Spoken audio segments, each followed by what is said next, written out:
game. E4, E6, D4, A6. So this is French defense, but the A6 move is not common. So I mean, most of cases black pushed upon the D5 to come to center, and I think the reason pushing upon the A6 is hopefully move the pawn to B5 and later move light square bishop. But this couple of moves will slow down black controlling the center. So in this case, white can take this opportunity to moving pieces towards center. Black plays c5 and plays c3. I like this move, so we can support d4, and white can remain this double center pawn, and that's really good. And b5 and bishop d3 support e4, and potentially we can aim at this diagonal. I think white is better. Bishop b7, castle, make the king safe. Knight e7, bishop f4. So I would say now white have developed two minor pieces and also make the king safe. We also have very good control at the center. We have done most of the drops at the opening in the couple of moves, 7 moves. And on the other hand, black hasn't, for example, hasn't developed the dark square bishop, which means if black want to make the king to the king side, it should probably take 1, 2, 3, at least 3 moves. So in this case, a very good strategy a lot of chess players will consider is open up the center file, because our opponent is really slow in castling the king.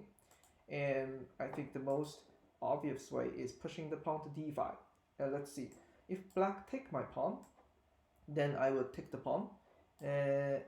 Another interesting move could be knight c3, divide the knight, and using the pawn to take that afterwards.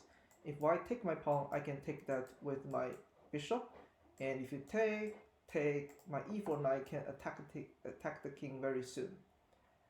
So this could be one approach. Another thing is, if we take the knight, they take the pawn, and if black take the pawn, and we can check the king with our rook. Bishop e7, and later we can move bishop e4 to pin the knight, so we can utilize our quick piece development. And I think white is going to win the knight, and there's nothing black can do to save both the bishop and the knight. And if knight goes to e7, so the knight is still blocking the bishop, it's still like black is still will suffer from the slow development, and we can move in pieces, and for example move knight to d6, and if knight move to c6 for example, we can even sacrifice the bishop. And now since knight is pinned, knight d6 is impossible to stop. If you push the pawn to d5, I can move bishop to f4. The threat is still there, and also a fork. So this is how we can punish our opponent of like slow development. And another thing is, if black doesn't take our pawn, for example knight to g6, so in this case we could keep opening up more files because of the slow development of my opponent. So if black move the bishop, it will lose the b5 pawn. If the pawn push downward, we can move the bishop to e3, and bishop e7, we can push a5, and later bishop b6 to attack the queen, and later control the c file.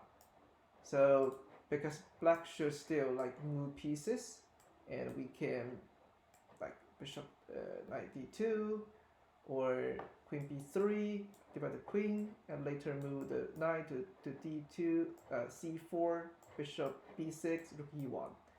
So yeah, we should expand our space and develop pieces. So in this game, putting bishop f4, it's not the bad move. We are controlling this diagonal, but the point is, I hope we can open up files as soon as possible. Knight g6, bishop g3, bishop e7, and black can castle afterwards. I still think we should push the pawn, and black cannot take that because we can win material, we can win the bishop, and bishop take over knight, we can take bishop and a threat to the rook. So black probably castle, and we can keep pushing pawns. Bishop f6, and we can move the knight. So this pawn is really dangerous. It can help us control c7, for example, and black cannot push the d pawn, which means black will have much smaller space at the center or queen side. So white is better, and in this game we play knight e5, so we trade the knights. I think in theory our f3 knight is better than the g6 knight, because thinking about squares, we are controlling these squares, and we can go back to d2, we are supporting center, and thinking about the g6, this knight is quite limited. It only has 3 squares to go, and also all the squares are controlled by white pieces. So I don't think trading our good knight with just a regular knight is a good choice. And also we waste one move because of the trade. Black offering another trade. I think black is really experienced in trading pieces, because clearly the dark 12 bishop control more squares than this e7 bishop, and also the bishop is threatened to g7, so black offer a trade. So yeah, so black using trading pieces to minimize our benefit or advantage at the center. Now we have to protect d4, and black keep moving pieces to attack d4. So okay, so in this case I still think d5 is better than e5. The reason is black has a castle, so it's good that we can open up the e file. And another thing I think more important is after e5 we open up this diagonal, and the b7 bishop can attack our king, and also this d5 square is a very great outpost for the c6 knight. After b4 the knight can go to d5. So I mean, the good thing is e5 can give us some like tempo, but if we play d5 we can also attack the knight to get some tempo. So I would prefer d5. Queen to h4, f5, knight b4, a3. I think we should move the bishop or divide the knight, because I think the knight moving to b4 it eventually will move either to d5 or trade off bishop. So it's no point to pushing the knight. The knight will leave b4 afterwards very soon. So we should move our pieces or avoid trading. So a3, rook c8, queen f2. Well, if we trade the queens, we clearly lose the control of the c file. So we should better move the queen to d2. We need to remain the queen, so we can protect c file at least for a while. And another thing is, look at the squares.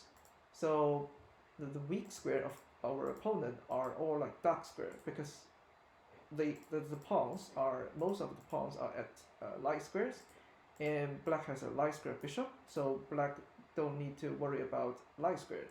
But the dark squares are something we can maybe utilize. For example, we can move queen to d6, or maybe at some point we can move our knight to d6. Maybe not right now, but this is something we can think from a long-term perspective. And I think the most important thing is we need to control the c file. After trading the queen, we lose the control of c file.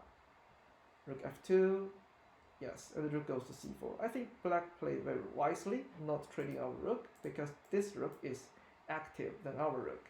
So move to c4, attack our pawn, and castle. Black can move another rook to c8. We move the knight.